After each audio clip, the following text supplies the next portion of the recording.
What's up, everybody? Welcome to MTGB Crime Podcast. Hope everybody is doing great today. We have quite a few cases to go over today. So please smash the thumbs up. Please share this out. And please subscribe if you have not. If you're here on the replay, please leave me a comment and let me know what you think about what you're hearing today.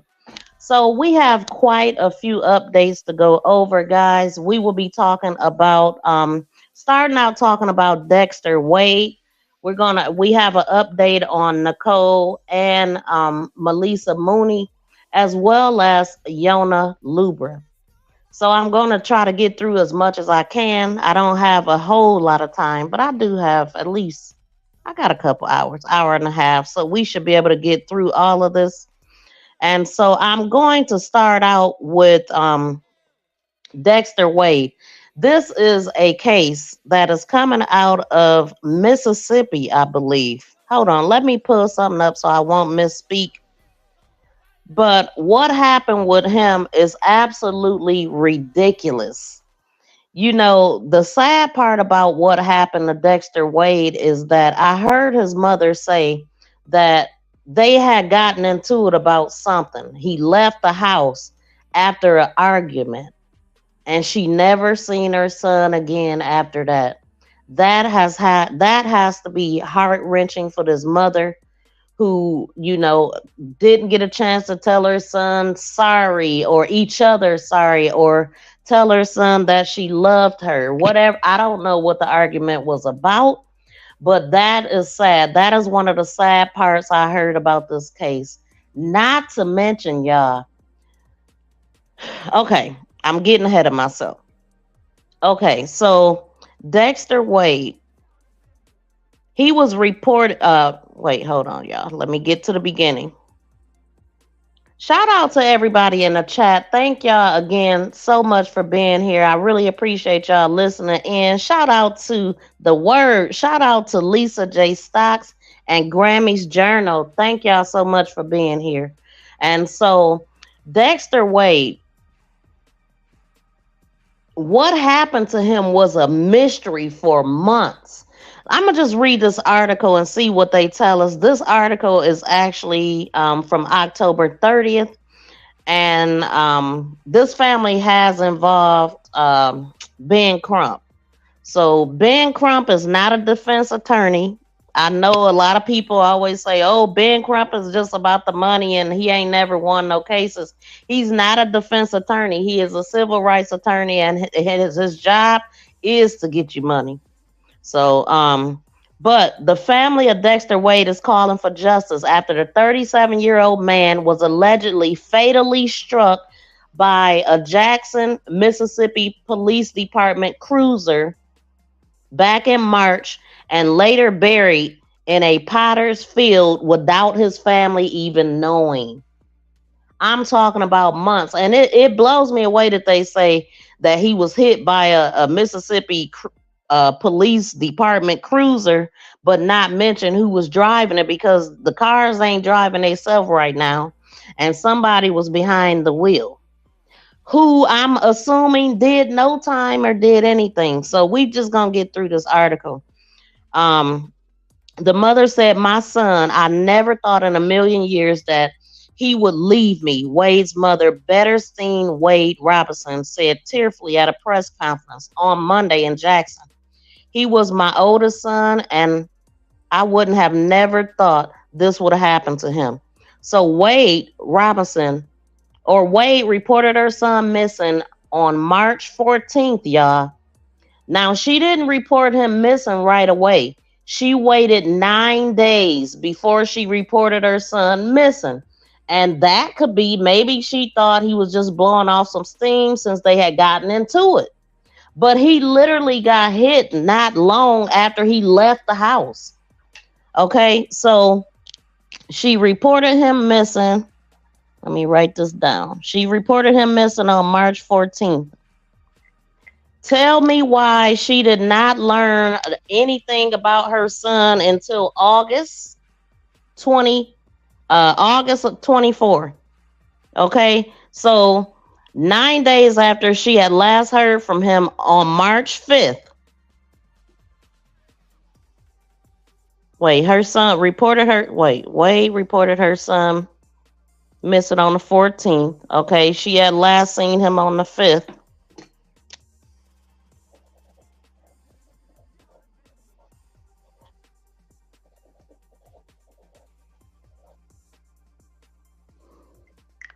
Okay, and she didn't learn until August 24th, more than 5 months after his death, that Dexter Wade had been struck and unalived by an off-duty Jackson police officer the night of March 5th as he was walking across a local highway.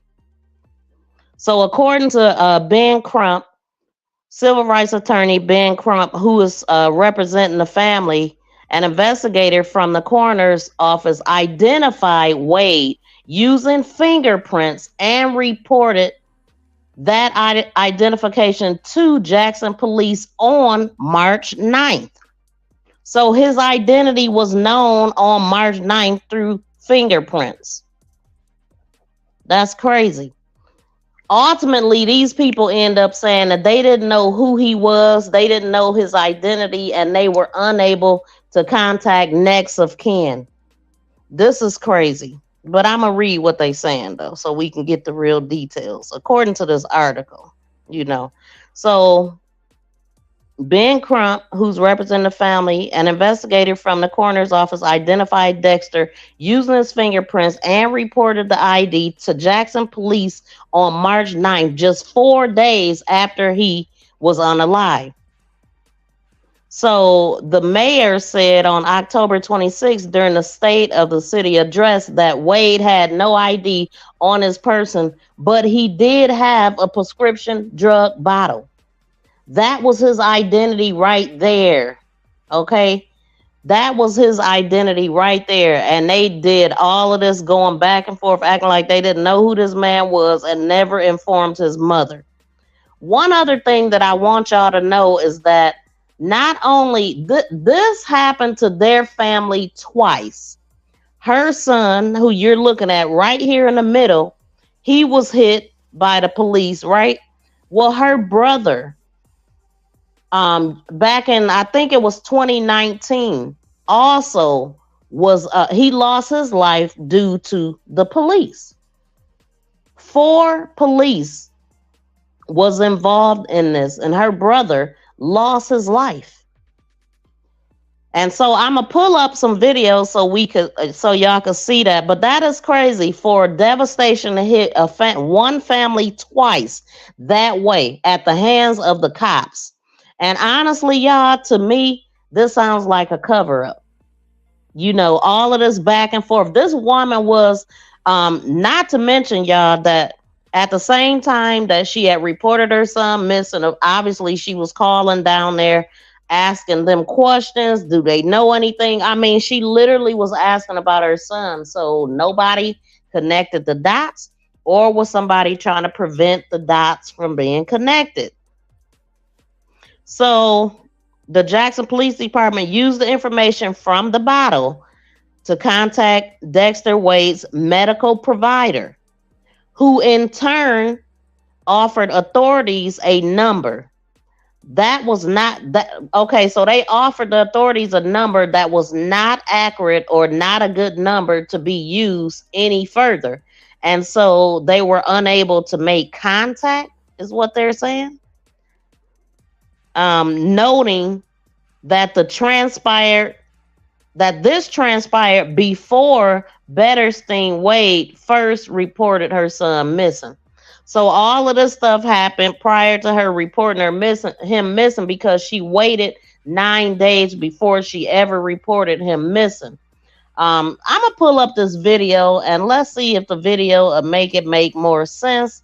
I don't know if it's making sense to y'all, but this is absolutely crazy. Shout out to Busy Mama and shout out to Bronze. Thank y'all so much for coming in. Please smash the thumbs up, y'all. So now my next problem is, where is the video? I put so many things in here this morning, or just preparing for this over the days. Let me see. Let me see if it's this They say on March 14th, Wade's family reported him missing to JPD's Missing Persons Unit. Officers didn't know he was the same person who'd been killed in the crash 9 days earlier. Later on, the lead detective in the unit investigated the case until he retired in July. The city says a second officer followed up, which led back to the coroner's office, and it wasn't until August that police say they identified Wade. DA Jody Owens says he's now working with the agencies involved to conduct a full review of what happened. Owens says in a statement, "We ask for the public's patience as this important work is undertaken." The DA says he assures the public that the review will be thorough, complete, and importantly, transparent. How could you bury somebody without getting attention to then some of the family or somebody know about it? His family now making plans to have Wade's body exhumed from the cemetery to make sure he gets a proper burial. Now, Wade's uncle, George Robinson, was killed as a result of an interaction with 3 Jackson police officers. That was more than 4 years ago. One officer convicted in that case, now serving time in state prison. His case is on appeal.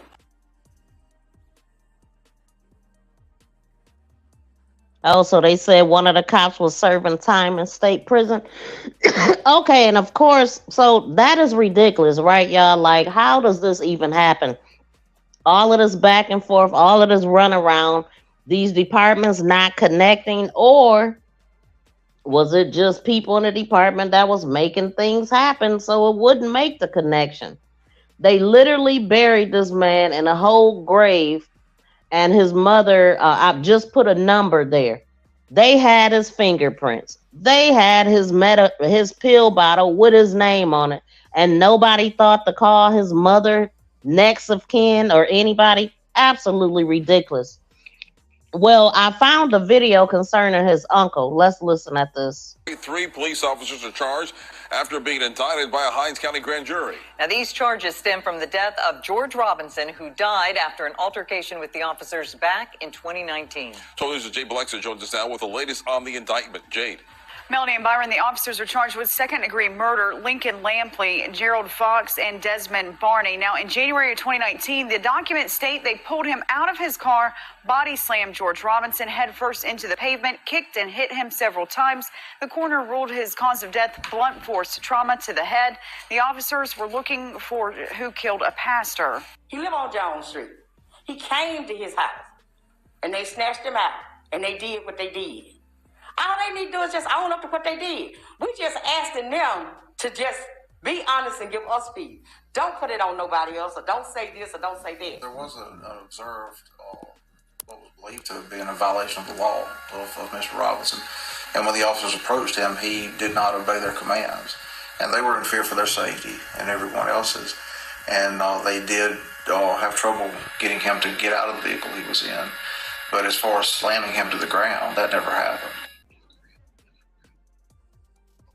Well, obviously something happened if you got some cops arrested for it. Now, I didn't look deep into this case because I just heard it in that article, in that video, the first video, and then I wanted to know more. But I didn't do a deep dive. But this is absolutely freaking ridiculous.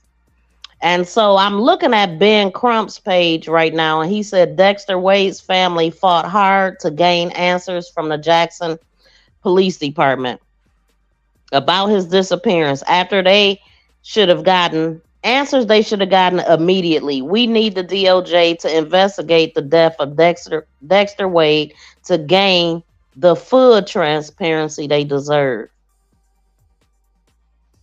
And so he posted that a day ago. So it will be more to talk about with that case.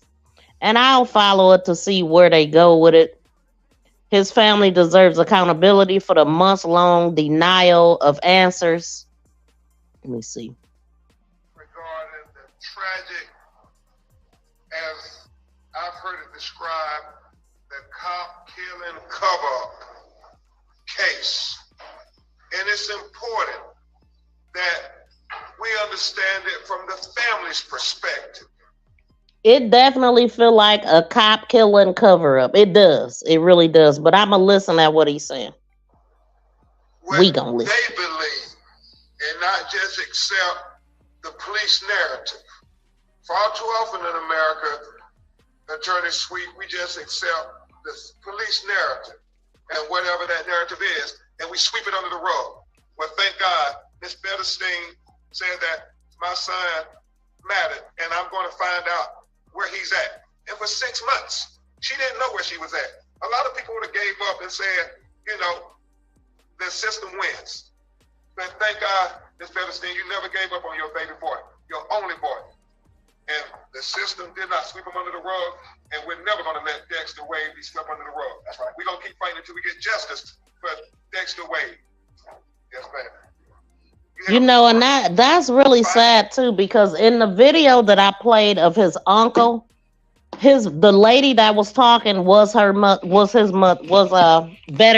Wade, the mother of Dexter Wade. So she was the voice for her brother, and a few years later, her son. I mean, this is crazy for police corruption to strike this family not once but twice.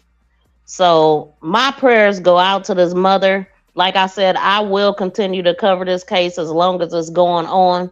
And so we are going to go on to the next case. Shout out to Marlene. How you doing, Marlene? Busy mama in the building. Young Riaz. Thank y'all so much for coming in. Oh, thank you so much, Marlene, for the super sticker. Hold on. Look, I'm just reading, didn't even see money in the chat. Shout out to you, Marlene. I really, really appreciate that. Wait a minute. Okay. Yes, ma'am. We appreciate any and all donations.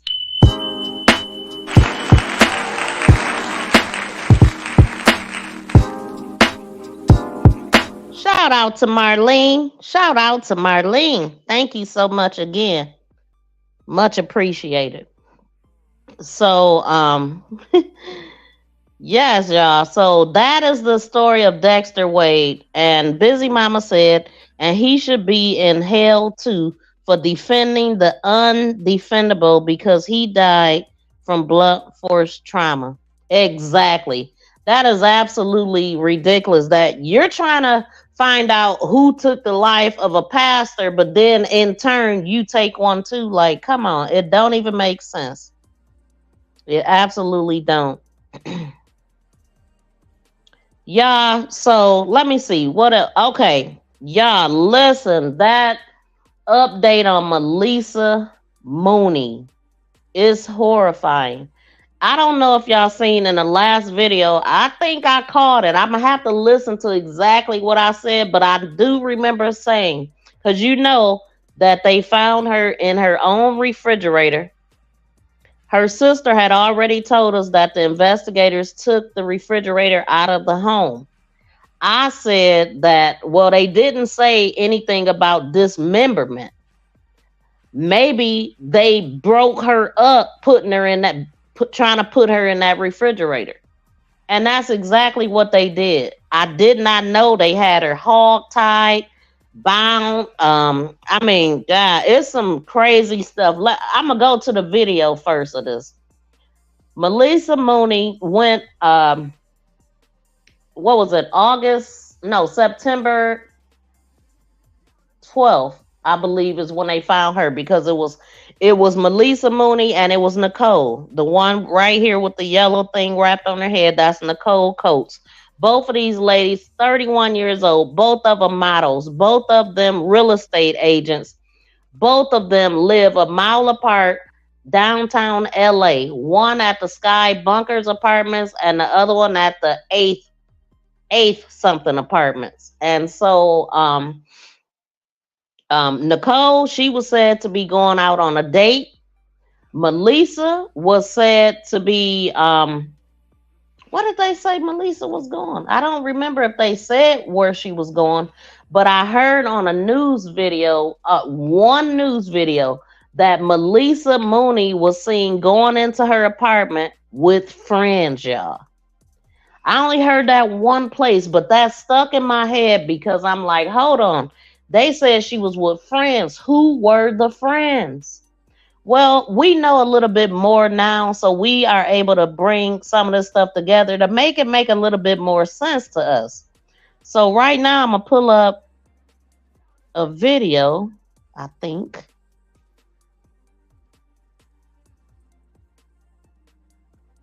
Wait a minute, did I put a video in here?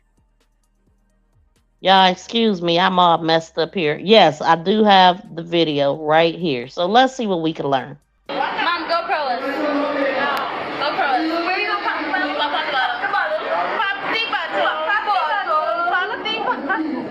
Alarming new details just released about the mysterious death of an LA model who was found dead inside her apartment last month. Authorities say 31-year-old Maleesa Mooney was found beaten and bound before being stuffed into her own refrigerator. The grisly details were just released in an autopsy report completed by the Los Angeles County Department of Medical Examiner. Officials say the late model moved into her apartment building in August, but was last seen alive on September 6th on surveillance video in her apartment elevator. Investigators say a man was seen the next day on surveillance cameras using Maleesa's key fob to enter the elevator, carrying plastic bags into her apartment. Maleesa was reportedly supposed to go to her old apartment that weekend to pick up the rest of her belongings. However, she never made it there. Investigators say Maleesa's sister and her mother requested a welfare check. Once officers arrived to the model's apartment, they initially were not able to locate Maleesa. However, after police say they observed food that is usually kept in the refrigerator on the kitchen counters, once they opened the refrigerator, that's when they made the gruesome discovery. Maleesa found lifeless in a pool of blood wedged inside the refrigerator. According to the autopsy report, Maleesa was found with her wrists tied together, wrapped around with white phone charging cords, white shoelaces, and a black tank top. Wrapped around her neck was a gray dress, 3 rags, a gold piece of clothing, and a pink vest. As the medical examiner notes, part of the pink vest was stuffed into Maleesa's mouth. The report goes on to state there were abrasions and a large bump on Maleesa's forehead. She had abrasions on her shoulder and arm, bruises on her hips and knees, and ligature marks around both her wrists and ankles. The report adds there were no defensive wounds on Maleesa's hands. Her toxicology results show recent cocaine and alcohol use, but the autopsy report states it's uncertain the role that alcohol and drugs may have played in her death. The medical examiner noted the autopsy revealed blunt force trauma injuries to Maleesa's face, head, back, and upper left arm. Adding, while the blunt force traumatic injuries are not considered acutely life-threatening on their own, based on how she was found, the injuries suggest Maleesa was likely involved in a violent altercation prior to her death.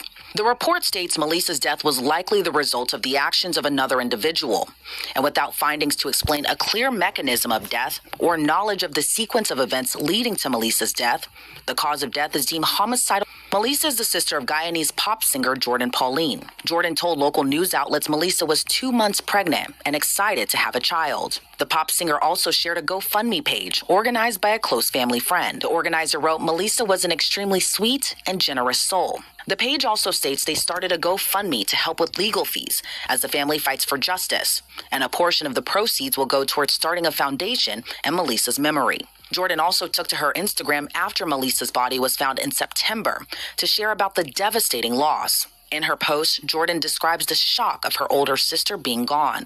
In a tribute to her sister, Maleesa's sister also wrote, "The people you touched and loved will carry on for you and keep your name alive in the most beautiful and loving light. You did not deserve this at all. Authorities have not yet named or even arrested a suspect in connection to Maleesa's death. However, anyone with information is urged to contact LAPD detectives. Reporting for Law and Crime Network, I'm Elizabeth Milner. Yeah, man, I could not believe all of the stuff that they did to that girl. Why? Shout out to you, Breeze. I'm so happy I'm somebody's favorite crime sleuth. That's what's up. Thank you for being here. Welcome in, Nexie. Yes, that poor girl. I mean, I am going to read some additional stuff that as much as I can see it. I don't know who this man is, but this man should have been, he should have been questioned. I'm sure I'm assuming they're questioning the people. Like I said in the last video, I was like, there is no way that they didn't see people on the surveillance. I mean, you talking about a high rise. They paying $3,000 to stay in there. You know what I'm saying? There's different varieties of prices, but I'm saying that place is high. I know dang on well they had cameras in the elevator, something. So, I mean, another thing that people are saying, it could be somebody that worked there. You know, I don't know. I'm still leaning towards the friends because they said that's who she was last seen with. But then they did say that she was seen after that, after she had been seen with friends. So maybe not. It really could be somebody that worked there. I mean, all the complaints that they have in this building and people feeling unsafe. And there actually was a complaint about one of the maintenance guys. And his name is Luis G. I don't want to say his last name. The man ain't found guilty or nothing. But, I mean, people were complaining about him. But then right after that, I seen people start giving him good reviews. And I felt like that probably was planned. But I don't know, y'all. I really do not know. But I believe, like I said before, I think the police know something. So I have here like a little piece of the medical examiner's report. I wish I could get my hands on the whole report, but we just gonna read the little missing parts or whatever that we didn't hear. And so it says right here, the decedent is a 31-year-old Black female with sparse black hair underneath her wig and brown eyes. She has all of her upper and all of her lower natural teeth. There are old healed circular scars around both of her nipples. There are old healed vertical scars down the lower central portion of her breast. Obviously, she got breast implants.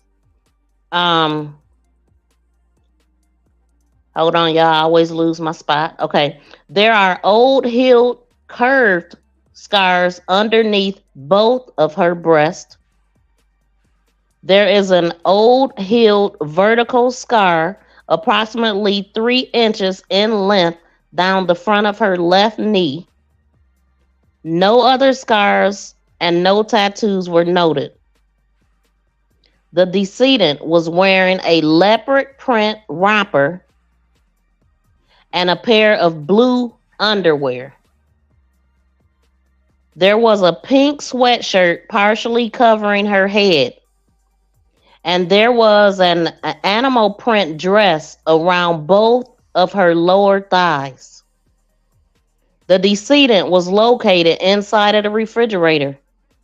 The top of her head was facing east. Her right arm was bent at the elbow, and I was unable to see her left arm.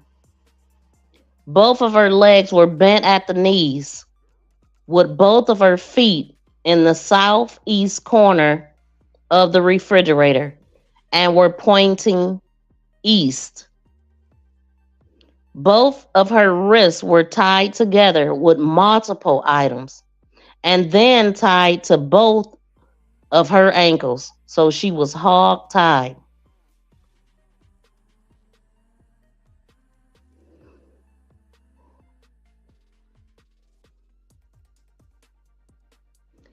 Wrapped partially around her face was a pink dress.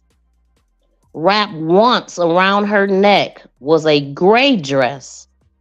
See, this wasn't planned. This person didn't come with his own supplies or anything like this. And you know, the fact that this person put her in the refrigerator, I was like, why does he care? So this person seemed to care about the building or the neighbors smelling something.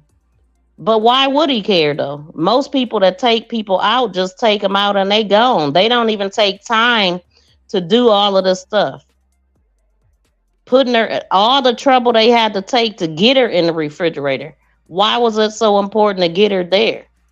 I mean, it could be somebody that worked there, y'all. I'm just saying that's something that stuck out to me. You know, was he planning on being in and out of her place? Why would you care if it smelled or not? Why would you care? Okay. So wrapped once around her neck was a gray dress, 3 rags. Wait, hold on, y'all. This is sad. Wrapped once around her neck was a gray dress, 3 rags, a gold piece of clothing, and a pink vest. Damn. Part of the pink vest was stuffed inside of her mouth. Wrapped loosely around her lower forearm was a pink piece of clothing. Wrapped around her ankles and with some of the clothing around her head. I can't see this, but it says something about a yellow bikini top. And then it says wrapped around her wrists and her ankles were white phone charging cords, white something, a black tank top, the black tank top and the tan tank top were also partially wrapped around her right ankle. So I can't see something that says top was in between the decedent's hands. Dang, I can't see it. I would love to get my hands on this whole thing. So the decedent's hand, 2 hands. Ankle something was in between the decedent's 2 hands. There were abrasions to the central portion of her forehead. Something, and it says a large bump to the central portion of her forehead. There was a laceration above her left eyebrow. And something that I cannot see. And then it says different bruising with swelling to both of her eyes. Both of her eyes were congested with some petechia. I don't know what that is. I ain't had time to look that up. I didn't know about. Yeah, I need to look that up. Can somebody look it up? Petechia. Noted in her right eye. So I'm thinking maybe a red dot or spot in her eye from being strangled or something like that. I'm not sure. They didn't say that, but they said her eye. So I'm thinking like a dot in her eye. So there was a red discolored. There was a red discoloration to the central portion of her left cheek. And there was a red discoloration to the majority of her right cheek, her upper lip, and her right side of her lower lip appeared to be dehydrated. There was a red horizontal discoloration along the right central, front central, and left central portion of her neck. Well, he definitely did strangle her with all that stuff around her neck, though. Dang, man. Goodness gracious. Okay, so let me see what y'all saying. Absolutely freaking horrifying. I cannot imagine what this girl was going through. It is not fair that they did this to her. Blunt force trauma and stuffing her in the refrigerator is personal. Listen, y'all. Do you know the other part that really freaking blew me away? When they said both of these girls had drugs and had cocaine, what? Both of them had that in their system? That sound like it's the same person. Like, I mean, I don't know why she got, I don't know, man. I'm not really convinced that these cases are not connected in some way, shape, or form. How all of a sudden both of them got that in their system?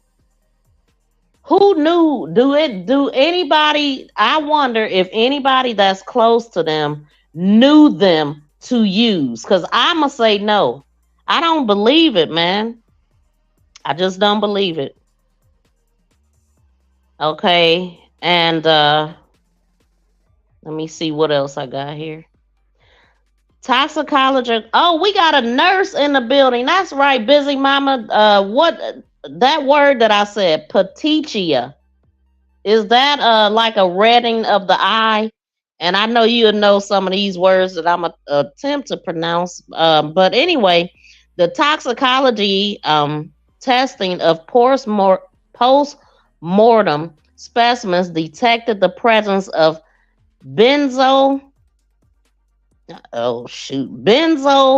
and I ain't gonna even try to say all these words. We just gonna abbreviate them. But benzo, thiolene, ethanol, up to 0.063 grams in Miss Mooney's system. Benzo, I need to look the.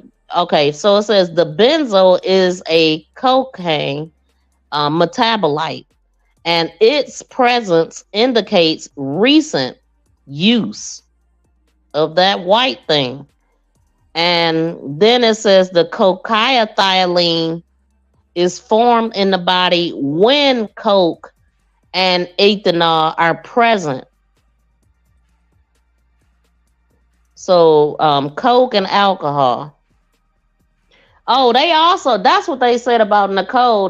They ruled her death an accidental overdose of alcohol and coke. Come on, man. Come on. I'm not buying that crap, man. I hope that they find this person that they said was going into the elevator with her fob. That person, do he work there? I wonder. I don't know, but I mean, come on, man. This is crazy, y'all. They don't even strike me as girls that do that. And then I just want to say it does appear that both of these girls were real models, not IG models. It appears that they both had some type of schooling for it. Well, at least I know Nichole did. I think I heard Mooney did too, but they both went to real estate school and stuff. Like this don't make sense, you know. But neither does the implants and all of that. I would have never done that. So I mean, but still, man, this is just not making a whole lot of sense. To say that they're not connected is just so hard for me to wrap that around my head because it's so freaking similar. So she's had a birthday. She recently had a birthday, you know, since she's been gone. Okay, so it says right here, the blunt force traumatic injuries observed to the autopsy are generally not considered acutely life-threatening on their own. However, based on the circumstances of how Miss Mooney was found, these injuries suggest she was likely involved in violent physical altercation prior to her unaliving. Given this, the role that drugs and or alcohol may have played in her demise, if any, is uncertain. Yeah, this didn't. I mean, they saying that it didn't have nothing to do with it, but if this, she wasn't found for days, and that's another thing. Like, it only stay in your system for a couple days. If you're a heavy user, a couple weeks. And I mean, it's it's a difference. It depends with that. So I don't know, y'all. This is crazy.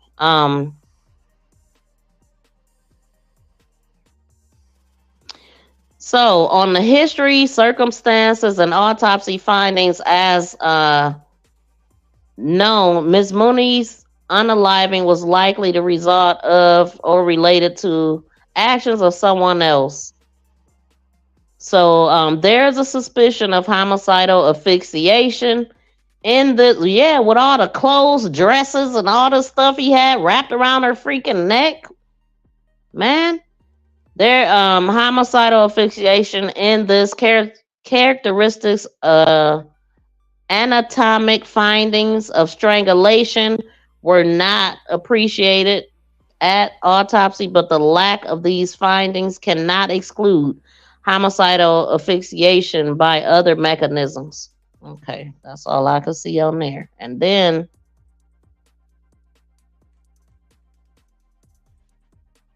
hold on, y'all. Dang, I hope see.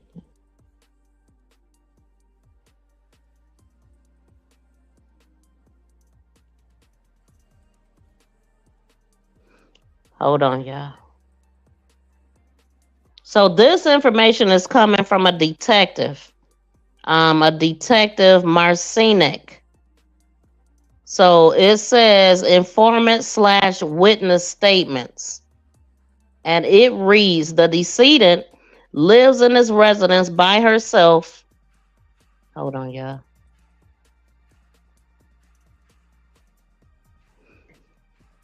Okay, so the decedent lives in a residence by herself, and she moved in the building. And she moved in the beginning of August. Per surveillance video on Tuesday, September 5th. Hold on. Tuesday, the 5th. Okay, so Tuesday the 5th, the decedent and another female and a male were seen getting into one of the elevators. They go up to the 5th floor and then they exit. Per surveillance video, the decedent was last seen on Wednesday, 9/6. So they're saying that she was seen after those friends had been there. So, okay. So she was last seen on the 6th on one of the elevators. And her vehicle was also issued a parking ticket that day. Now, this is giving me Kanika Jenkins vibes with the parking ticket. Shout out to Edward in the building. I see you. So per surveillance video on Thursday, September 7th. So this is when it would have happened. So Thursday the 7th is when they seen a male. Thursday the 7th, a male was seen using the decedent's key fob to use the elevator and then carrying plastic bags to her apartment. Okay. So on Saturday the 9th. Okay, wait a minute. So hold on.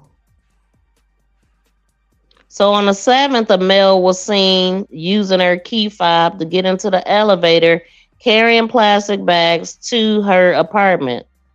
On the 9th, which was 2 days later, so Thursday, the male was seen. Saturday, the decedent was supposed to go to her old residence to pick up the rest of her belongings. But she never arrived. On Sunday, September 10th, the decedent's sister contacted Los Angeles Police Department requesting a welfare check. And guess what they do? They go to her apartment and leave, but I'm going to read it anyway. So officers arrived on the scene They knocked on her front door. When there was no answer and no entry was made, they just left. They left. Okay. They called for a welfare check on the 10th. That's crazy. The same day that they found Nichole.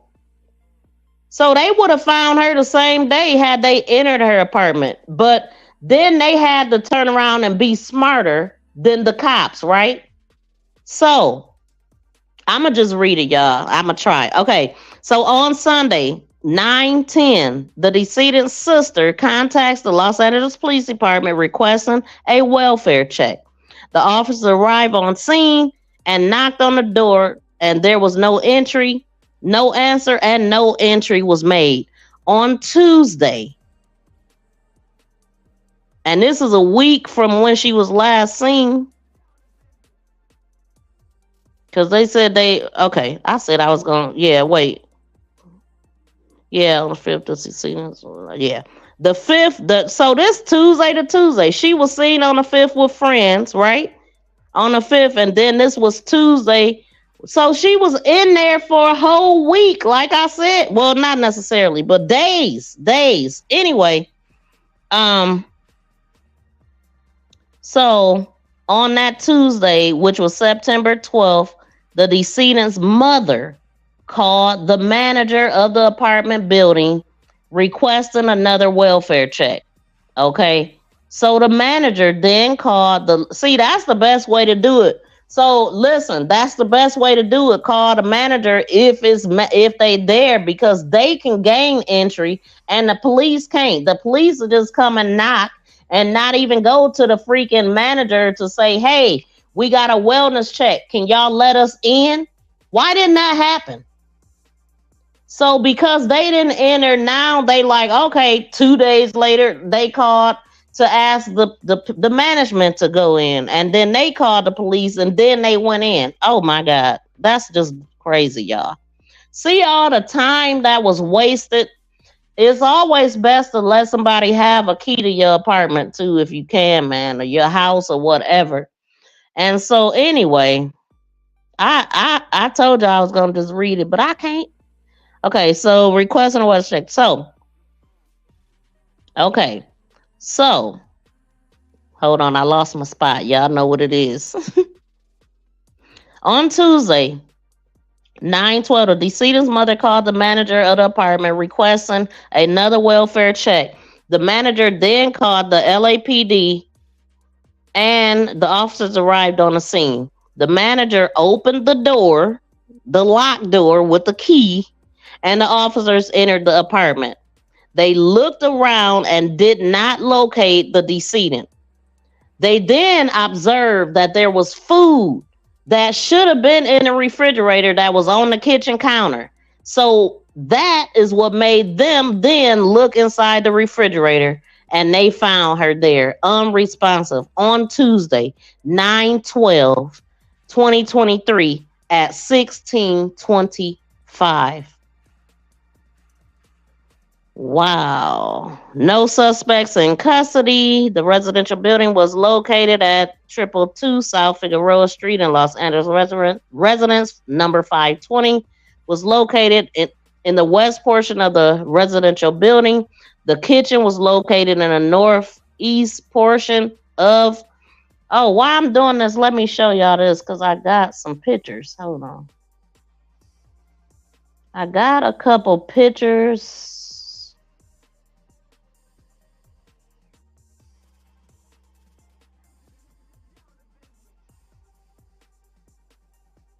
Wait a minute. Oh, hold on.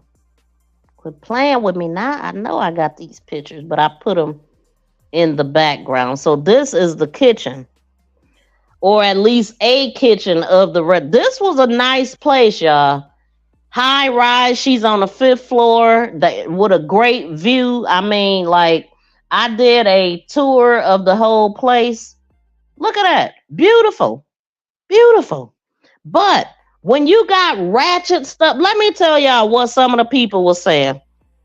Some of the residents of these apartments said that they have people doing Airbnbs in there, right? So you already know when you got people renting out an apartment, and I've heard of people talking about this too, like, oh, I'm a get this apartment and I'm gonna just rent it out as an Airbnb and make money off of it. But the thing is, when you do that, people that's at Airbnbs don't treat it like they treat their own home. They treat it like they on vacation. They treat it like it's a hotel, and they don't give a damn. And therefore, you got probably got a lot of riffraff in the building because these people don't live here. They don't value it. So that's crazy. And then there was a guy that said that he was supposed to move in a week prior to when he did, right? They didn't have his apartment ready when they said they was, because they said, get this, somebody was squatting in the apartment he was supposed to move in. What kind of crap is this? Look, they got, what is it called? What is a skid row is up in the building. You hear me? Come on, they got squatters in the building, y'all. Stop playing with me.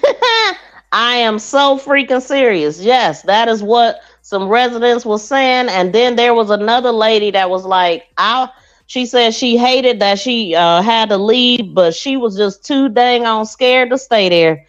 Don't think, y'all, just because it's a beautiful place, that is all that, because it got a lot to do with the management. And when I tell you that people complain so much about management because they're so hard to get in contact with. And then let me see. Shout out to Ray Allen. Hold on. I'm going to show y'all the other part, and then I'm going to get this picture down just in case they want to be on some mess. But yeah, beautiful view. The bedrooms also have the big windows too. You know what I'm saying? It depends on what side you on at night. Very beautiful view. So this place looks the part, but everything ain't what it seems, man. And she was found inside of this refrigerator. And so I looked at a couple of the refrigerators. Some of them are different, depending on, I'm sure depending on how many bedrooms you have and all that kind of stuff will determine if you get a bigger refrigerator or not. But it is a very nice place. Like, I love this view itself. Me personally, I wouldn't feel comfortable. I don't care how pretty the view is. Give me some damn curtains. I don't need nobody with they freaking binoculars looking in at me while I'm chilling, eating popcorn on my couch or sitting at the table or whatever. No, I don't like that. I don't like not having curtains up to my windows. But yeah, that's how she was living. And hold on, y'all. Let me see.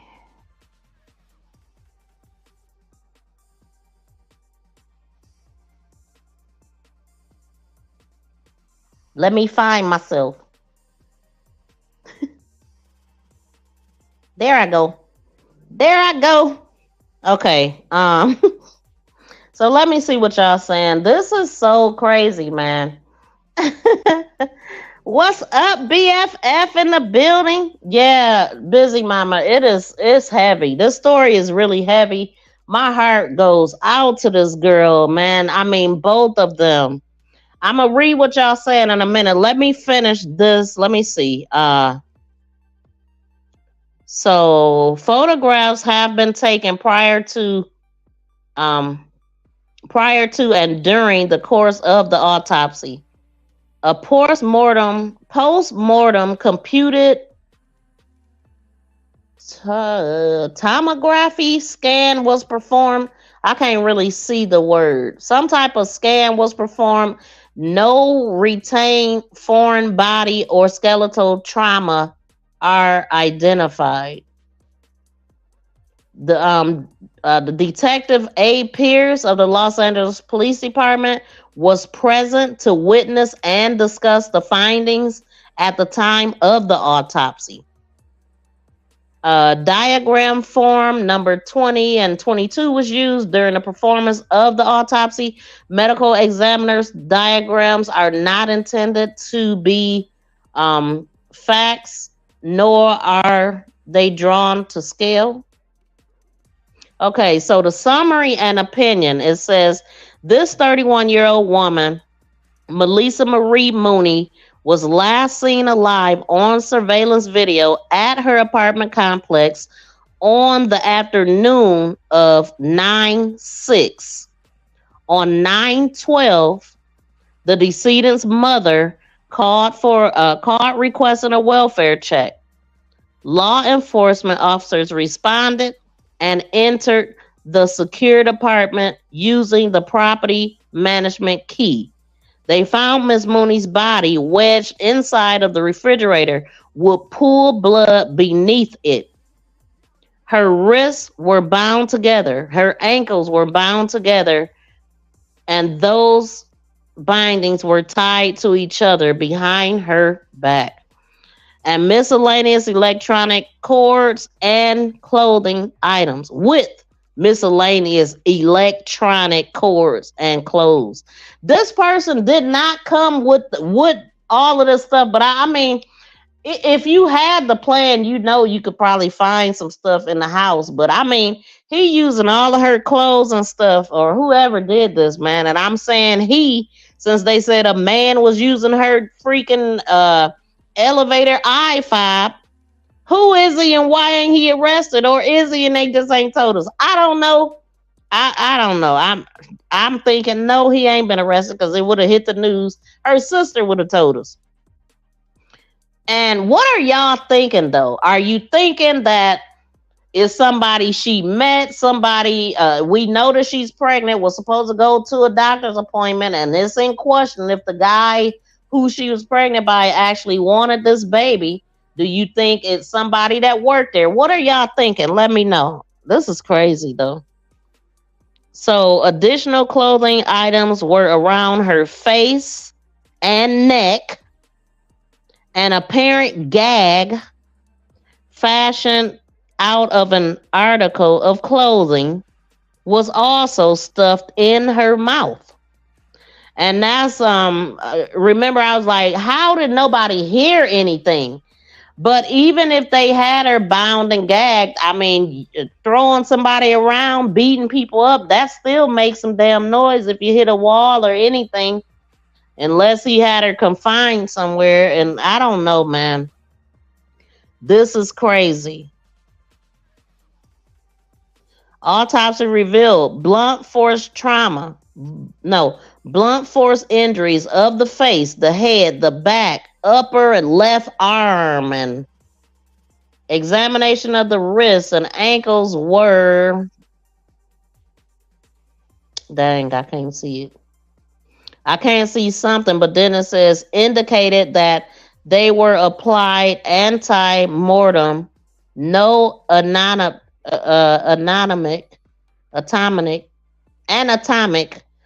evidence of sufficient natural disease was identified.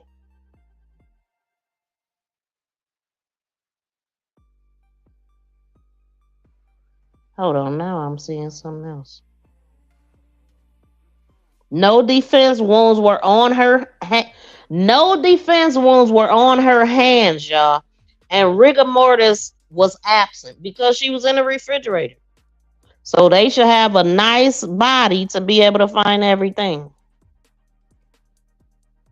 Wait a minute now. Now I'm seeing some. I'm seeing some of the stuff that I couldn't see. Hold on.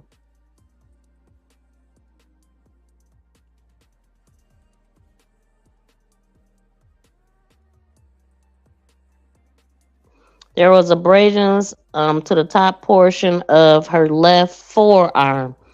There was a bruise to the front of her right hip, and there was another bruise to the front of her left hip.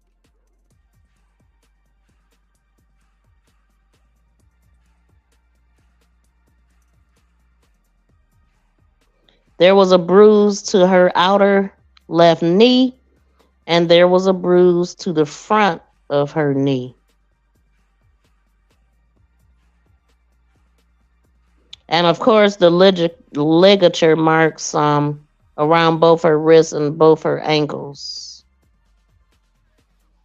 But the bruises on her, abrasions. I don't know if the hips and stuff could have anything to do with like any type of surgery, or if it happened there.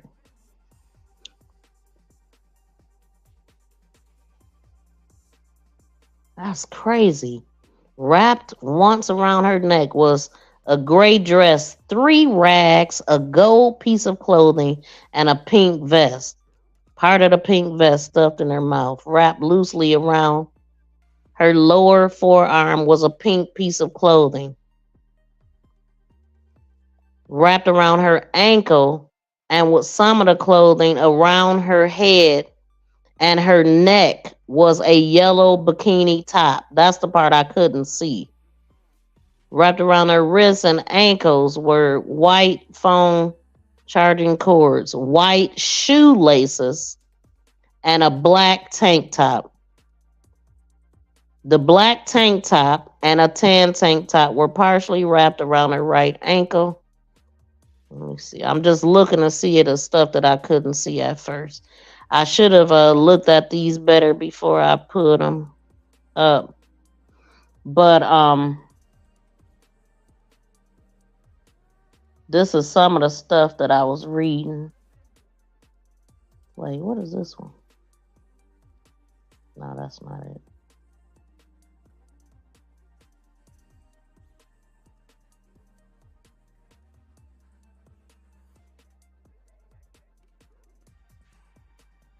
So the video that I played is coming from Law and Crime, and that's also where I was able to see these at. This is just like, wow. I would like to get the whole report, but I don't have it. So I just do what I can, y'all. Do what I can. I'm coming into the chat to see what y'all saying. Shout out to Liz B. Journey. Thank you for coming in. Shout out to Tamika Davis. Welcome in, y'all. Okay, so I'm going to start from the bottom. Not sure, but women do crazy stuff like that as well. I'm not sure what you mean.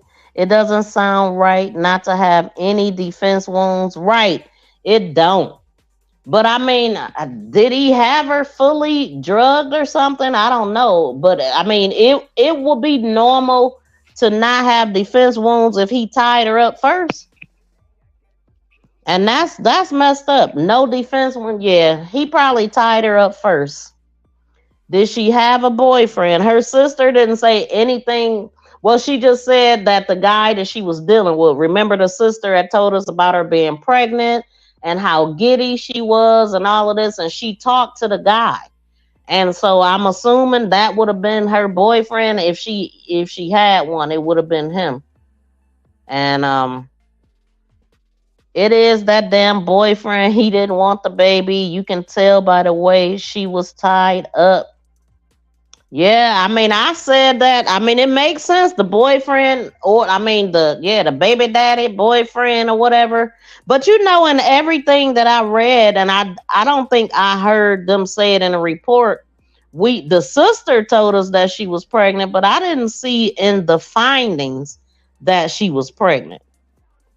So I mean, but I don't have a full report. But I didn't hear it on the news either. I heard them say something about her being 2 months pregnant, but I think that came from the sister.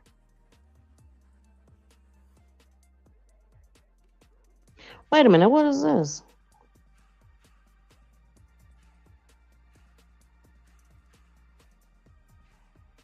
The kitchen was located. Wait a minute. I don't think I read this one. The kitchen was located in the northwest portion of the blank. Along the north wall was a counter with a sink with cupboards above it and cupboard drawers. Let's look at the apartment again since they describing it.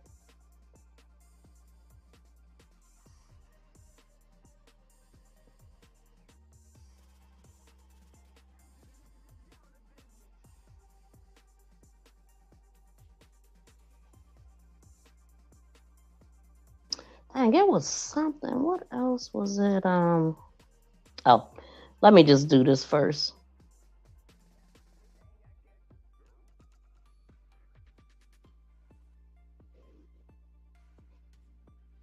Well, we can't see the cupboards and stuff here. But anyway, it says the kitchen was located in the northeast portion of the apartment. Indicated along the north wall was a counter with a sink with cupboards above it and cupboards, drawers, and a dishwasher below. Located along the east wall, northwest portion was an oven and a stove with a microwave.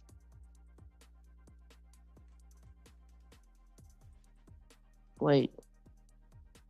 Oven and stove with a microwave and cupboards above it. Along the east wall portion was counters with cupboards. Okay. Anyways. And that is my update on Maleesa Mooney. Nichole, I don't know why I was not able to.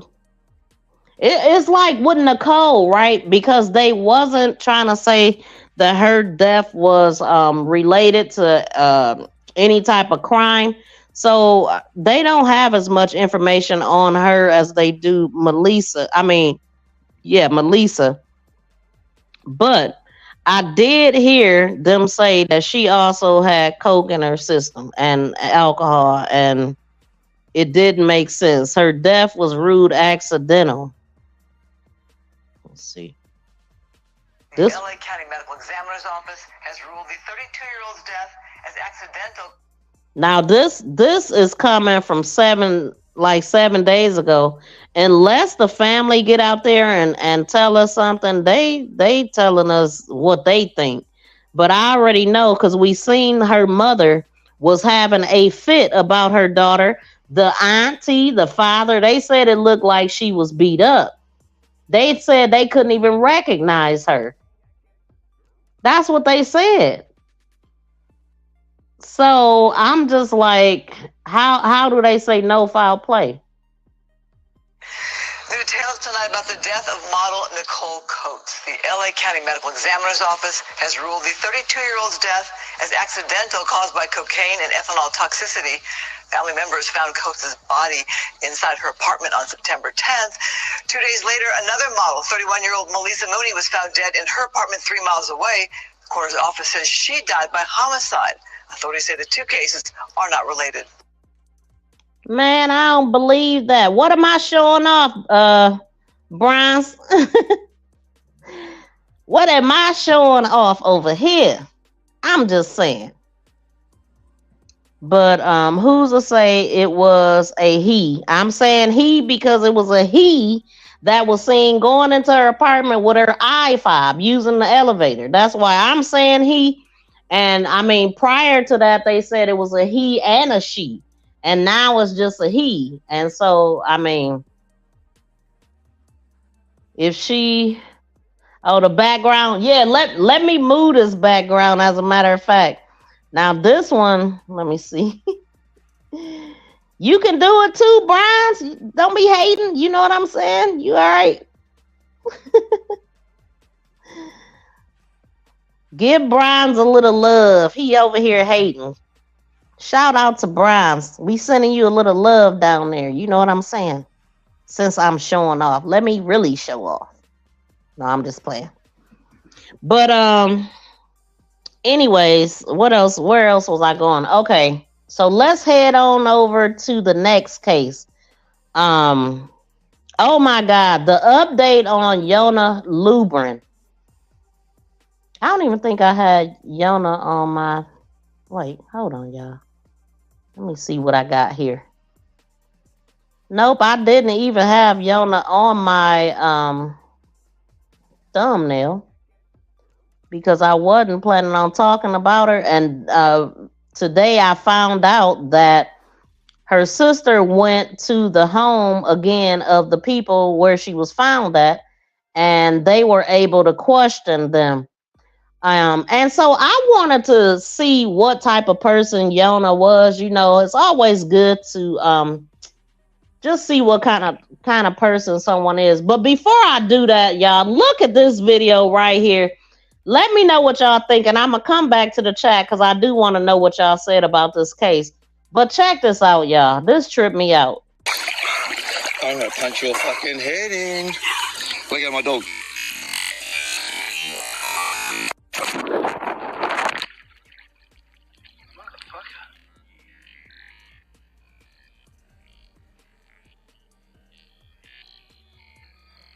Man.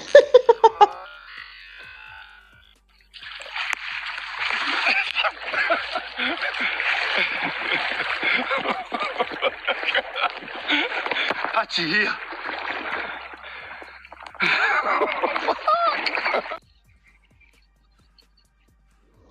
Man, that thing looked just like a nig standing up there like, do something. Oh, yeah, that kangaroo was going to drown his dog. Man, that was so funny when I first seen that. But the look on that kangaroo face, like if these animals ain't human, now just imagine like when the world end or whatever and or whatever happened and everything go crazy and you got all these animals just roaming. Like he was like, man, did you see the look on his face though when I slept? I'm gonna play it one more time because that's the part that got me. He was just standing there. I mean, like a man, for real. Look at him. His chest was moving and everything. He like, I wish you would. I'm gonna punch your fucking head in. Look at my dog.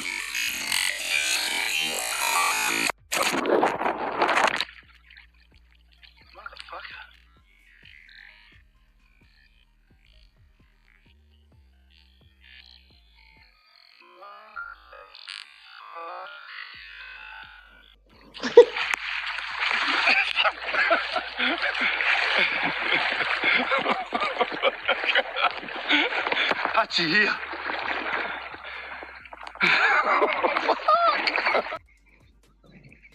Man, my dog would have met his maker that day. I am not standing up to no dang on kangaroo. What the heck? That's crazy. Ain't no telling. It's always, man. They didn't say that she had anything missing or nothing like that.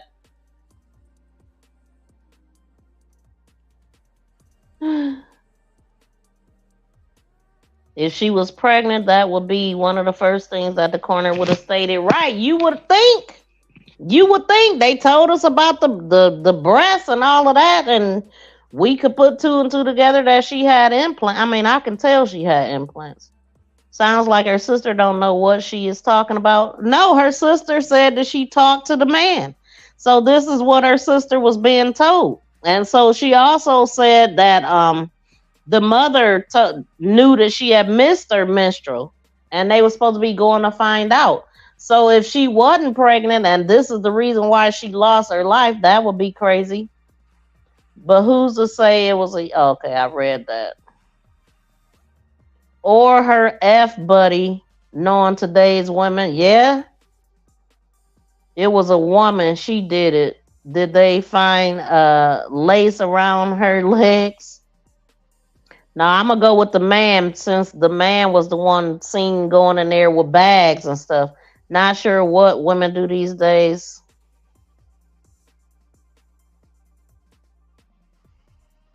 Yeah, that is crazy. I'm going back up.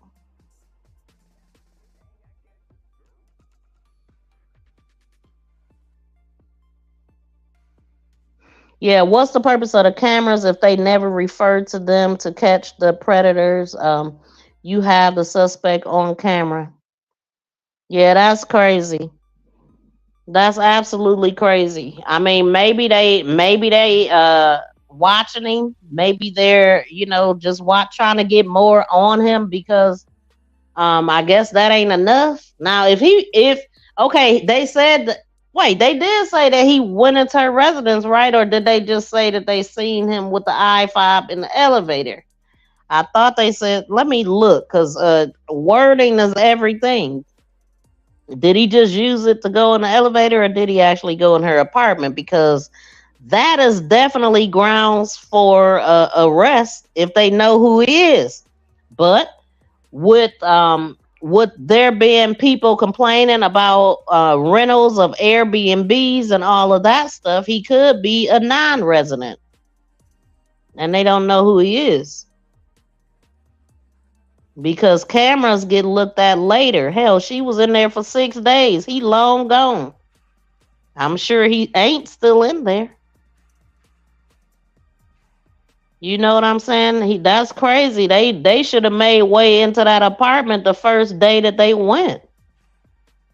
Let me see. Okay. So Thursday 9/7, a male was seen using the decedent's key fob to use the elevator and then carry bags to the decedent's residence. So yeah, he went to her apartment. And the fact that they don't have an arrest tells me that they don't know where he at. And they probably don't even know who he is. He could have been a freaking squatter for all we know. Yeah, he went in there with plastic bags. That's what they said. Use her key fob on the day that we know that she was deceased. Hold on. No, for a fact. Let me pull it up too, because I think I got a screenshot of this right here. Yep, right there. It says, it's cut off a little bit for you, but. And then carrying bags to the decedent's residence. On the 9th, the decedent was supposed to go. Okay, yeah. So I could see it though, but it's cut off over there a little bit. But yeah, so that is the update on these two ladies. I mean, like I said, not a whole lot on Nichole. They still want to say what they saying about her, but I think it's suspicious as heck.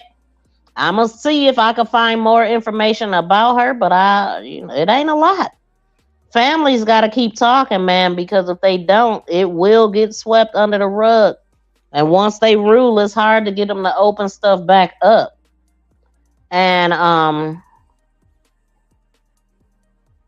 okay, so Yolna Lubrin, let's go on over to, look, since I'm showing out with the backgrounds, let's head over to Orlando, Florida. We're going to get into the Yolna Lubrin update, which is crazy. The people whose house she was found at, they're talking. Her sister, I did a premiere before I went live, and I'm not going to be able to pull up the videos of the premiere, so I would just say, check out my last video. If you go to my video section, you will see this, but I'm going to play it here, the audio. And it's absolutely ridiculous, some of the stuff that this man was saying as far as, what he's seen. And so there is Yolna right there, right here in the corner, the dark lady with my logo right in her face. That is Yolna Lubrin. And I ran across a couple videos that she had on her channel. And so I had talked about that she was selling watches on her channel. And so I just wanted to record that to show the type of watches that she was selling for $250. Because I was just simply saying that she seemed like, she was selling stuff whenever she could. Like she might have had a hard time going on. She was at one point selling like the TV stand and different things out of her place, saying that everything must go. So those are the watches that she was selling. And then, I always be wanting to see the personality of the people also that I talk about. So if I can find videos of them, I like to show that. That was her personality. She didn't have a lot of videos that she was kicking it in, but you could tell she was not a stranger to kicking it. The strip joints is where she loved to hang at. And she liked girls. So, here she is. Don't know how the hell I'm getting home. Hey, all by yourself. Hey,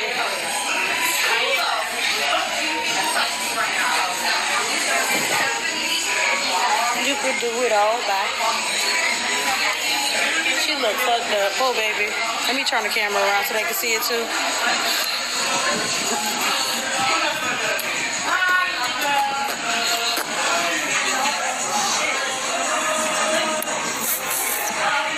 Going ham. Woo! Charlie's Whorehouse. Welcome to Charlie's motherfucking whorehouse. Where we have the exotic, where we have the most motherfucking exotic goddamn hoes. Thank you for participating in Charlie's whorehouse. Haha. You better believe it. Oh yeah, let's go. It's Charlie's motherfucking whorehouse.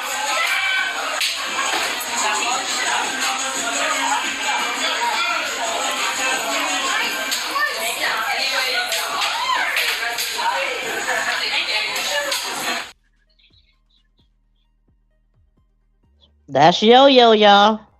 That is Yo-Yo.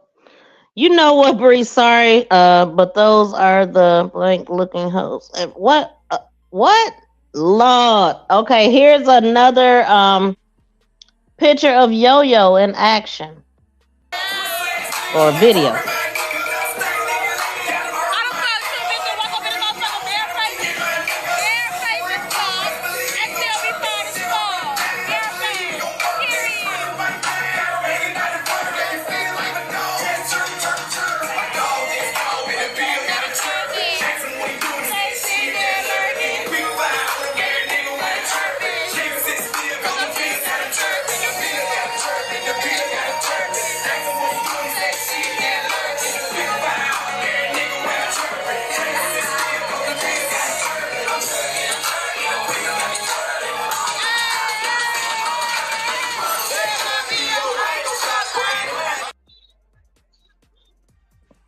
That's Yo-Yo, y'all. May she rest in peace. Breeze, you is a mess. You is a mess. Man, listen here. Don't disrespect the deceased. Prayers to her family, you know. What is this video? 3 police officers are charged after being indicted by a Hinds County grand jury. Now, these charges stem from the death of George Robinson.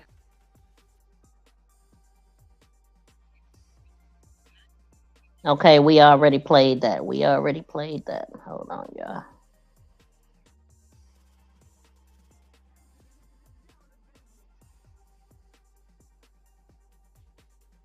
So what y'all thinking? Let me go back to the chat and see what y'all saying. So that's another thing that I wanted to do though. Like I said, I did a video and I'm gonna play a little bit just so I can remember what this guy said, right? So, okay. So her sister went back to the place where she was last seen. And the last live stream that I did, I was talking about the guy who recorded her car. So she went back to that same place after that guy was talking all that smack about her, disrespecting her, calling her all kind of names. She went back to that place and he actually came out after his uncle had been talking for a period of time.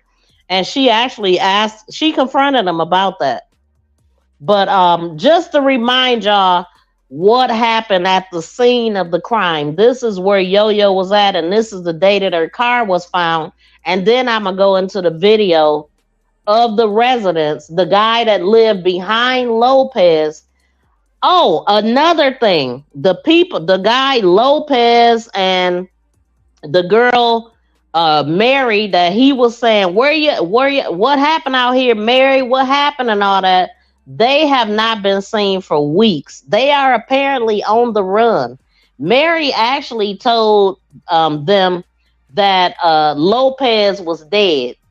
That man is on the run, and she's his niece, so of course she gonna say whatever. So that's what's going on. But here's the video of the car, just so y'all can remember what we talking about.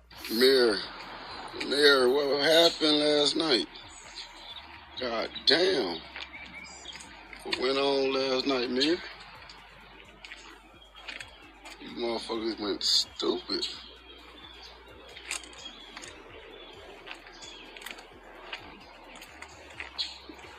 God damn, I ain't touching none in this bitch.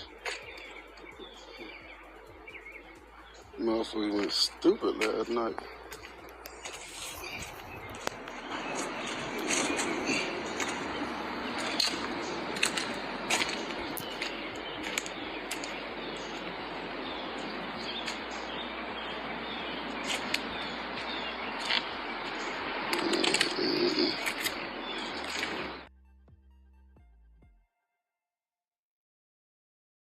a.m. about an unattended death. Okay, so here's the video right here. But I do want y'all to go watch the video, so I'm not gonna play it all here. Because y'all need to see this man. And the way that they was living, man, they was living like like homeless people for real. I mean, the look of the man is horrible where they was living at. When officers arrived, they found... Hold on. Because her sister is also showing us where she was at and how she could have got up and all that. She said she's the same size and height of her sister. So she was kind of explaining that. But here's the dude. Now, this guy is the uncle of us. I think the guy's name is Steven, the guy that did the recording originally. This is his uncle that he lives with. They both out. Ugh, just wow, man.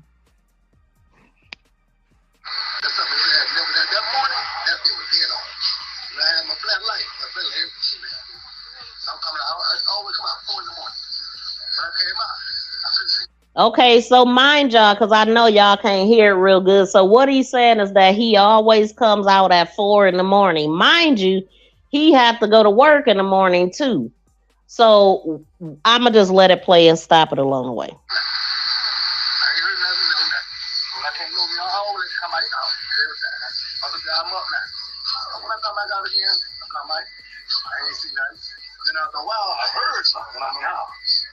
So he's saying it was around 4:15. He came out, he didn't see nothing. And so he said that Lopez always keep this light on in the backyard that beams right there between the places. So normally you can see out there. But this particular day, for whatever reason, the light was off. This light was also right next to the tree that she was found at. What time was this? 4:15, he said.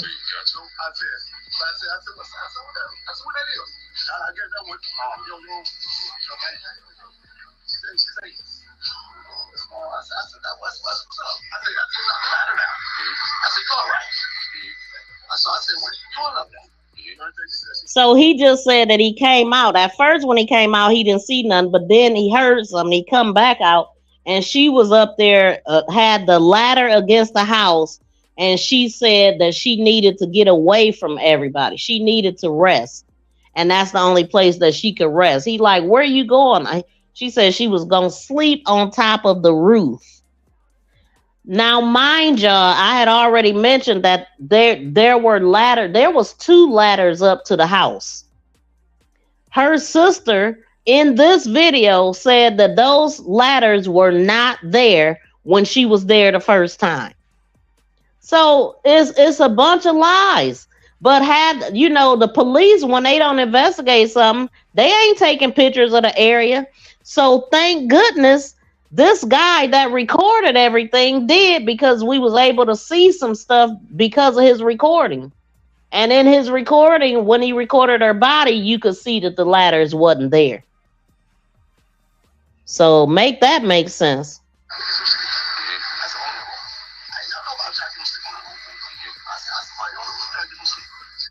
She said what she said, and then he like, on the roof? I ain't never known nobody to get sleep on the roof.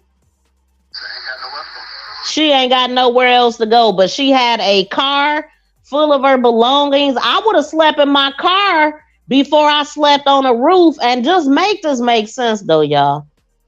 Okay, I mean, number one, I don't believe the whole ladder and roof thing, but if I was, I would believe that she was trying to run away from the people that was trashing her car like that. So this man wants us to believe that he's seen her. Oh, she's gonna get some sleep on top of the roof. Never to mention the fact that her car was trashed, that she was in a fight, an altercation. Nothing. That don't even make sense. It don't even make sense. His story does not make sense when we know that her car got beat up out there. She's trying to get on the roof to go to sleep. Okay.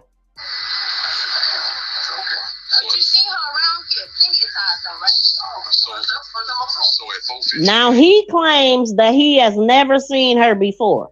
This is the first time he ever seen her. The nephew knows her though.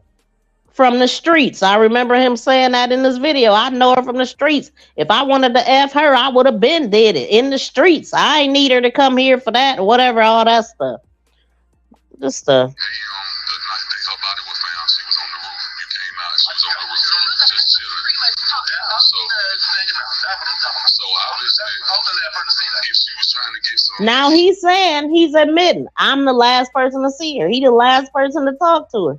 No, you couldn't have been, because somebody harmed her. Or are we, like, this is what I want to know. Who did the police talk to when they said that it was people that told them that she did this? And from who did the police talk to when they came there? Who told them all that? I would love to know. Like, see, people don't understand, like, you're not supposed to talk.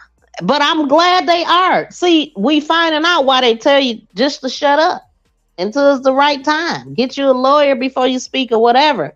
But now we have some things to compare. So now we can compare what he's saying to what his nephew's saying and what the other people were saying in the background of the video. But now we got people gone just out of nowhere. Like, these people is guilty as sin. We could naturally assume either she was into it with a girlfriend or somebody here that she's trying to get. About the girlfriend. I ain't never known nothing about no other girl. I said, what's this other girl you're talking about? Just said, yo, she had a wife. I said, a wife? I said, what? I said, who the world is that? So I ain't never known that one of them. So he's saying something about he didn't know that she had another girl and she had a wife is what he found out. And at at the protest, not the protest, but when they were speaking, our type of press conferences, there was a female there that said that was her wife. That was her wife. Just kept saying, I love her and all of this stuff. And that was her wife. So I don't know if they was really married or if they was just saying that, because, people do that a lot. Wife this, husband that, and ain't married whatsoever. But I don't know if that was their case or not. But let me see what y'all saying. This is crazy, though. How you doing, young Riaz? I thought they said she had mental issues. They did say that. They said that in the beginning, because in the beginning of this video, that's what I was saying. So this is what Ed was saying. This is what the police said in the beginning. Death. When officers arrived, they found Yolna Lubrin hanging from a tree in the backyard of a home near West Livingston Street and North Westmoreland Drive. In a statement, the Orlando Police Department said, while death investigations are predicated upon the existence of trauma to the body in order to determine a criminal act, our investigation has thus far not revealed any physical injuries other than the ligature marks on her neck caused by the hanging. Police went on to say that there are documented history of mental illness, witnesses says, and cell phone communications from Lubrin that showed signs of self-unaliving. The family is saying that Orlando Police Department failed to investigate the death of Yolna Lubrin. And because of that, they are going throughout the neighborhood talking to people, especially the house where Yolna was found. So listen at this video. These are the witnesses who seen her, last to speak with her, seen her at the tree, and failed to call law enforcement. Listen at what they have to say, and let me know what you guys think about this in the comment section. Yeah, that's what they said. Now the family, I didn't hear her family say nothing about she has some mental stuff going on. Charlie don't have angels. Charlie is. She felt like she had angels because I mean I cut a lot out because she was at a nudie booty club, and so I knocked some stuff off. But yeah, I mean, of course she thinks that she's beautiful, and the people that she was with, she said they beautiful. She was hollering Charlie's Horror House in the video that I was playing, but I cut it out. I just cut it out. She was like, "This is Charlie Horror House. They got the finest hoes and this and that and that." I guess that would have let y'all really know her personality, but I'm just telling y'all, I cut that portion out of the video. But yeah. Wait, no, I didn't. Or did I? Wait, let's see. Don't know how the hell I'm getting home. Hey, all by yourself. Hey.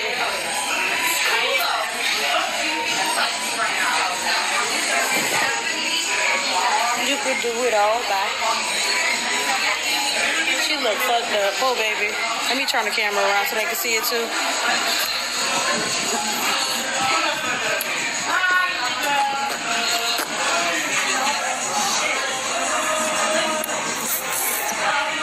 Going ham.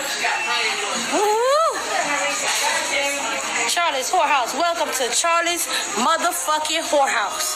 Where we have the exotic, where we have the most motherfucking exotic goddamn hoes. Thank you for participating in Charlie's. I guess I didn't cut it out. You better believe it. Oh yeah, look.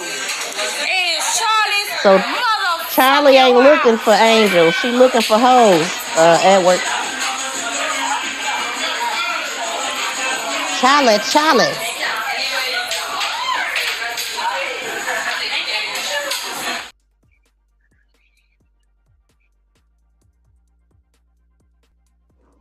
Yep. So yeah, she ain't looking for angels. She is only looking for hoes. 304s. That's it. Hey, that's what she said, basically. And so let me see what else I got in here. But yeah, man, I am not believing these people. I don't know what the cops is waiting on. Like, I'm sure the more that they see, this is what's good though. The sister is about it. Oh my God. Like, I seen a video of her sister. She really do work at a funeral home. She was putting on her makeup. She was doing Yo-Yo's makeup and stuff. And she looked like she was just asleep laying there, y'all.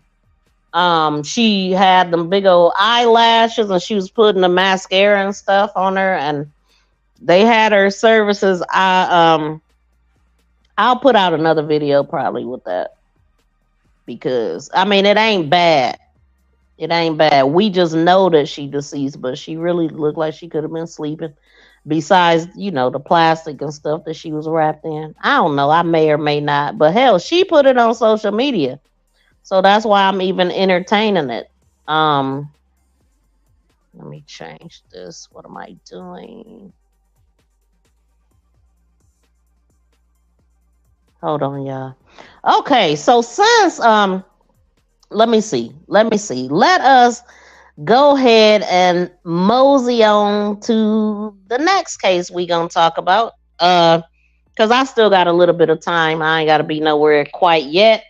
And I might as well talk about this because I got these videos in here. So y'all see Tony the Closer. We have been following the cases going on with them. And I just wanted to share some of the stuff that I have in here. Because, he's been posting a lot of the victim stories and stuff, and different people coming up. Big barrel back. You know what? Oh my God. This is so Tony was posting like some victims that had came forth, and he was also pulling people up that wanted to ask him stuff. So here's a video of a guy that popped up on Tony's live. And before I do this, this is what Rick Ross had to say. This one I need you niggas to follow your gut. I know what it feel like, nigga. Niggas get desperate. End of the year, niggas get desperate. Niggas start bringing them plays to you. Follow your gut. Don't do it. Don't do it. You got a whole new year ahead of you, nigga. You got a whole new year ahead of you. You gonna put that work in. Everything gonna fall in place. You know if it's motherfucking right. If your stomach ain't feeling right, don't do it. Niggas gonna try to trick you out your life at the end of the year. It's the end of the year. You know them people got them packs ready for you. Them niggas got them 25-year packs ready for you, nigga. Get quick life sentence. Don't do it. Don't do it. It's a Ponzi. It's a Ponzi. Y'all better listen to Rick Ross. Everything that glitter ain't gold and everything that shine is not a star. You hear me? So we are talking about Cesar Pena again. So I'm going to play this video. Number one, I ain't body shaming, but never trust a fatty McFat ass. Like, being fat is cool. It's a miracle. We all fat. You digging? But this level of morbid obesity where it takes 4 handcuffs to take you away, it just shows a lack of discipline and a supreme amount of greed. Like, the greed is oozing through his body like maple syrup. Get yourself some discipline. Like I said, all money ain't good money. You know what I'm saying? So you got to have some discipline. But so I wanted to share this video. It was a guy that came into Tony's live stream. Check this out. Do to you, bro. Every time I wake up, I see. What's your Instagram? I don't even know why I follow you anyway. What's your Instagram name? So why you follow? Exactly. I don't even know why the fuck I follow you. But look, I'm pretty sure I got a lot of other people on this page for the same. Bro,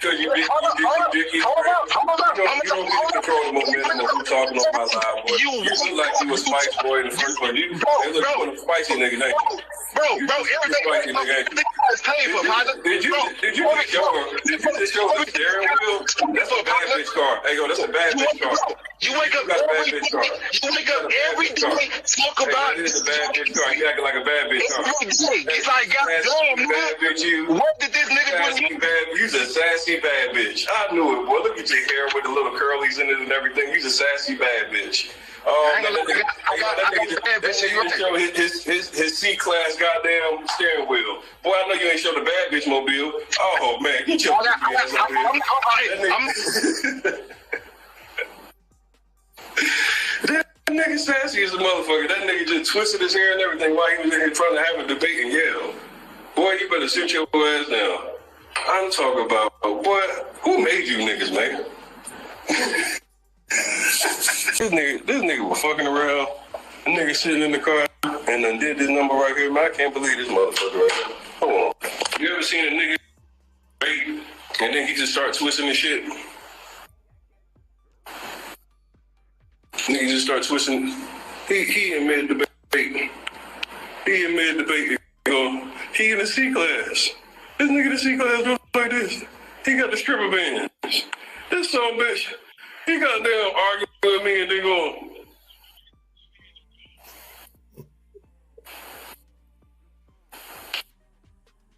nigga, I know goddamn well you ain't arguing with a nigga and then twist your motherfucking hair and say, this nigga goddamn sassy motherfucker. And nigga, you ain't supposed to argue with a nigga and twist your hair at the same time. Nigga, what the fuck wrong with you?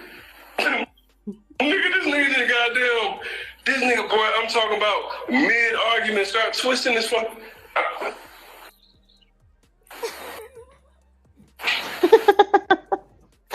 That dang on face he made about took me out. Tony is on his business and he's a damn comedian, y'all. That had me so weak when I first seen it. The way that afro was bouncing and that last look he did, like, dude, y'all better leave Tony alone.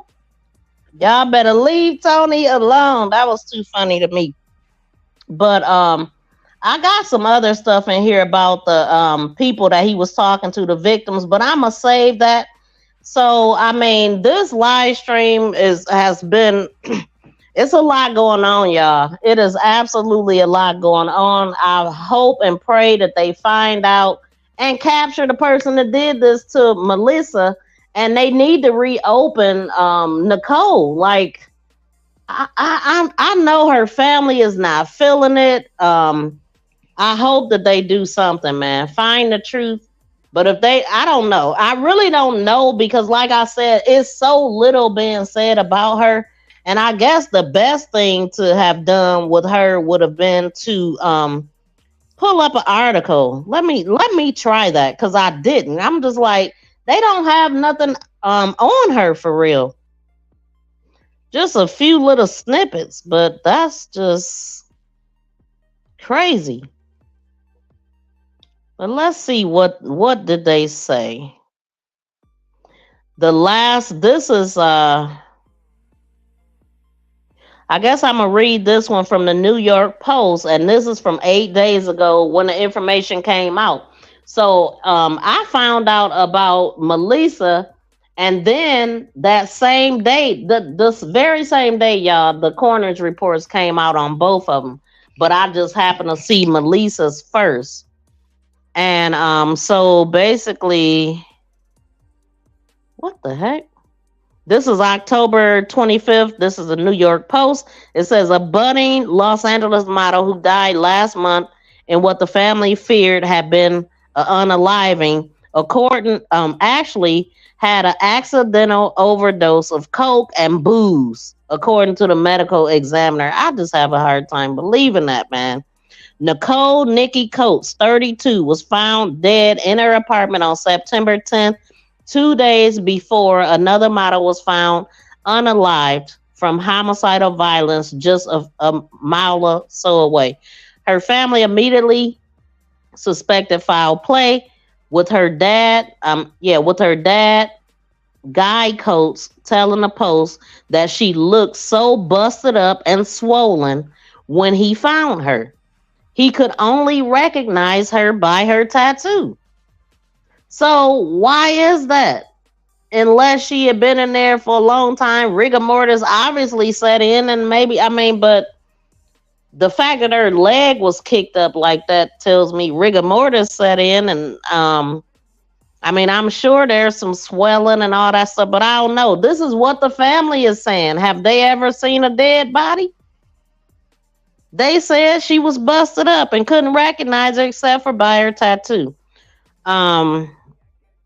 I believe it was unaliving. I really do, the dad said. That's not somebody who just laid in the bed and died. However, the case was not investigated as a homicide, and as of Tuesday, it was ruled accidental. So that's it, y'all. That's it. That's all they telling us. That's all what the conclusion that they came with. But it is so hard to believe that. So by the Los Angeles, accidental, and it's been ruled according to the Los Angeles County Department of Medical Examiners. The only cause of death was listed as coke and ethanol toxicity, with the latter being alcohol. The case status remained listed as open without explanation, and the medical examiner's office did not immediately respond to calls seeking clarification.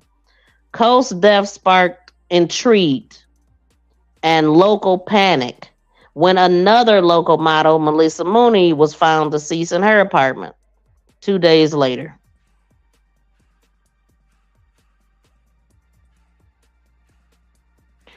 Mooney's death was determined to be homicidal violence, and her manner of death has been listed as homicide. According to the medical examiner's office, Mooney was 2 months pregnant. So they did put that in there. Mooney was 2 months pregnant with her first child at the time. Oh, never mind. According to her sister. Yeah. So, however, the LAPD quickly stressed that there was no evidence to suggest that the model's deaths were connected. While Mooney's death was being probed as a homicide, Coates was being handled as a death investigation. Police previously reported that. Coates' mother, Sharon Coates, told the Los Angeles Times last month that she was angry with the authorities for ruling out foul play in her daughter's case. It's like they don't care. I'm not going to let this be a cold case. I will keep voicing my opinion regarding what happened, the mom told the publications. So far, no arrests have been made, and the Mooney's death, and LAPD has offered no updates on the investigation. So all we can do is wait until they tell us more. But this is absolutely crazy. My heart go out to the family because nobody wants to believe that, number one. Number two, that they know her to be that. Listen, coke is not something, I mean, some people can operate with it, and some people you can tell when they're on something. And a mother should know if she was close. I don't know though. I don't believe it. Yeah, I don't believe it either. Okay, yeah, man, it seemed like somebody did that to them. Somebody put that in them. But I am not gonna hold y'all any longer. Thank y'all so much for hanging out here. I think I seen the comments, or at least the ones that was engaging. And no, we still, yeah, they did say that it was from her sister. So, like Edward said, it definitely, you would have thought that they would have mentioned that in the beginning, talking about if she is pregnant or not. I'm not saying that she was, only said from her sister. So maybe we'll get more information about that. Maybe it's just, maybe I missed it. I don't know. All of them are. It just seems all of them are. I mean, if they ain't corrupt, they playing Pokemon when they supposed to be on a freaking robbery thing. These are the cops I'm speaking of right here. And wait a minute. I think I might. Did I put that video in here? We could end it with this if I did. Speaking of cops and not doing their freaking job, this would be appropriate.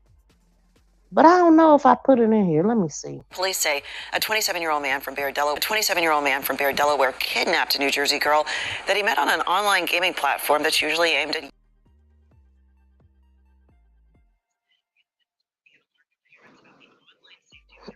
Okay, so no, I didn't. But that was another one that was about a game, and it was about kids being lured off the internet. But let me see if I could find a quick video, because I brought this up last time, and they were fired too, or at least one. I think both of them. Hold on. I was like, you gotta freaking be kidding me. Oh, video show. Wait, let's see.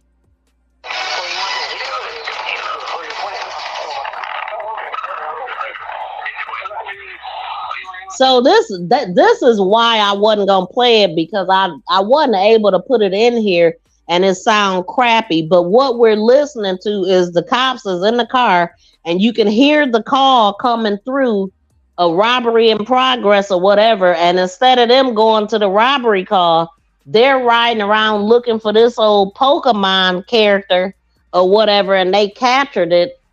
And I think they moseyed on to the call then, but I'm not sure.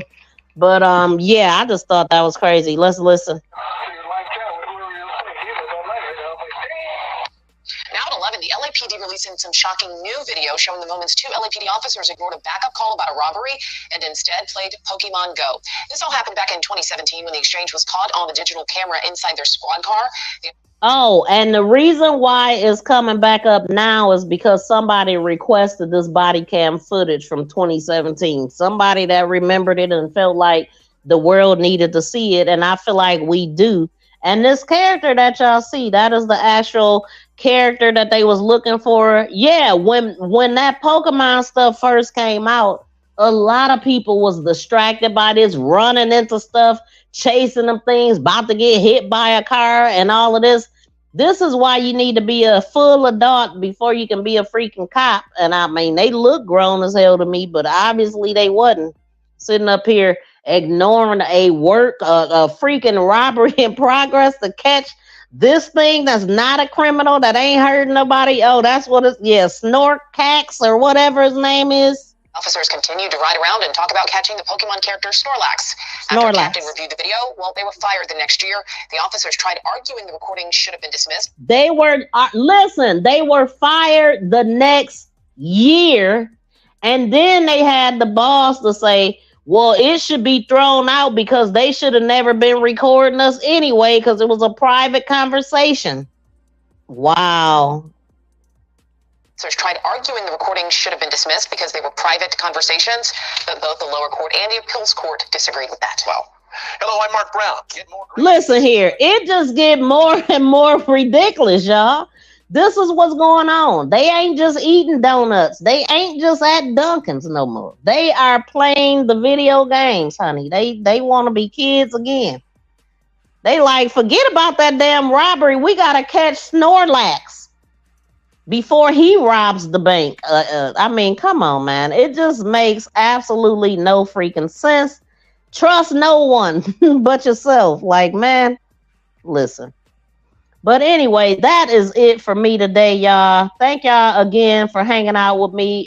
Please smash the thumbs up if you have not. If you hear on the replay, please leave a comment. Let me know what you think about this reporting today, this broadcast today. It is a lot going on, y'all. I try my best to keep up as best as I can. But again, for the people that's here, please smash the thumbs up if you have not. Please share this out and make sure you check to see if you're subscribed. Check all notifications to make sure you do get those notifications because they be playing your girl a lot. And no one cares.